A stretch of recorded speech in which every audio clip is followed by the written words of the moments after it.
परीक्षा नहीं हुई, लेकिन आज नहीं तो कल होगी। ये कोरोना महामारी आज नहीं तो कल जरूर खत्म होगी। स्कूल कॉलेजेस कभी ना खुलें, ऐसा नहीं होगा। अभ्यास करते रहोगे तो कोई पछतावा नहीं होगा।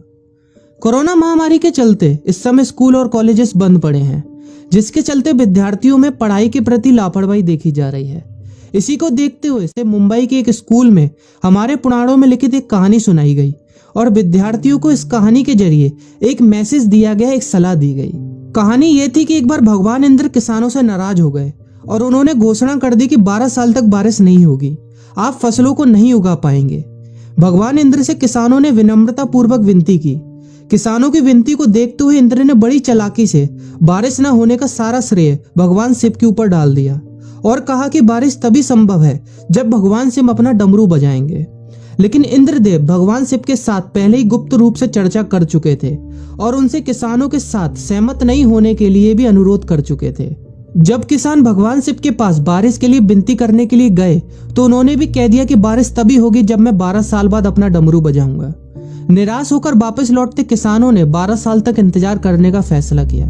लेकिन उनमें से एक किसान वापस लौटकर नियमित रूप से अपना काम कर रहा था, खेती कर रहा था, यहाँ तक कि बीज भी बो रहा था। अन्य किसानों ने यह देखकर उस किसान का मजाक उड़ाना चालू कर दिया। कुछ किसानों ने उससे पूछा भी कि आप अपना समय और ऊर्जा क्यों बर्बाद कर रहे हैं, जबकि आप जानते हैं कि 12 साल तक बारिश नहीं होने वाली। उस किसान ने जवाब दिया कि मुझे पता है कि बारिश के बिना मेरी फसल नहीं आएगी, लेकिन मैं ये सब केवल अभ्यास के रूप में कर रहा हूँ। 12 साल बाद मैं फसलों को उगाने और खेतों में काम करने की प्रतिक्रिया को भूल जाऊंगा। शरीर की काम करने की आदत छूट जाएगी और शरीर आलस का शिकार हो जाएगा। इसलिए मैं अभ्यास करता रहता हूँ कि जब 12 साल बाद बारिश होगी तो मुझे काम करने में मुश्किल नहीं होगी। जब इस किसान की यह बात पार्वती जी को पता चली तो उन्होंने भी चिंतित होकर शिव जी से कहा, आप भी 12 साल बाद डमरू बजाना भूल सकते हैं। यह सुनकर भगवान शिव भी चिंतित हो गए, इसलिए कहीं वो डमरू बजाना भूल तो नहीं गए, इसकी जांच करने की सोची और अपना डमरू उठाकर बजाने की कोशिश करने लगे। कोशिश करते हुए जैसे ही डमरू से आवाज आई वैसी बारिश होने लगी और जो किसान नियमित रूप से अपना काम कर रहा था उस किसान का खेत फसलों से हरा भरा हो गया। लेकिन बाकी सभी बारिश का इंतजार करते किसानों को पछतावा हुआ, क्योंकि उन्होंने अभ्यास करना भी छोड़ दिया था। इसी तरह 2 सप्ताह बाद, 2 महीने बाद या 2 साल बाद लॉकडाउन समाप्त हो जाएगा। कोरोना महामारी भी खत्म हो जाएगी।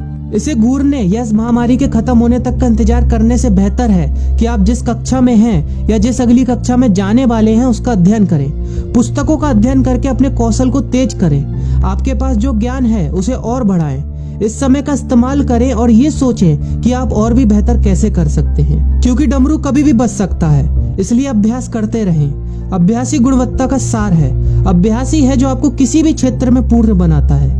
अगर आप अपनी पढ़ाई के प्रति लापरवाही छोड़कर अभ्यास करते रहेंगे तो जब काम करने का समय आएगा, जब भी परीक्षा देने का समय आएगा, तो आप हर चुनौती और अपने हर क्वेश्चन का जवाब देने के लिए तैयार रहेंगे।